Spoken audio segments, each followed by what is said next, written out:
Едно бързо включване от къщи за гости Веренско, да ви покажем какъв чай ползваме. Не това.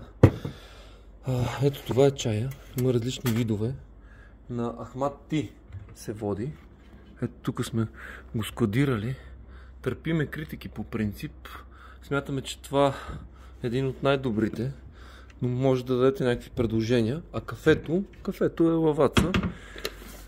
По принцип смятаме, че така е най-комерциално и хората най-често го консумират, но също търпиме критики. Може да кажете съответно, да дадете някакви предложения, да смениме примерно кафе или чай. Но ви препоръчвам ето този чай. Той е най-добрия за зимата. Добре загрева. И така, общо взето. Добре. Залавяме се за работа, защото ни чака много работа. Ето тук вече започваме да изхвърляме това, да събираме мръсното пране и да слагаме ново. И така, да видим отвънка дали колегата се справя добре с джакузито. Студенко си отвънка. Айде, чао!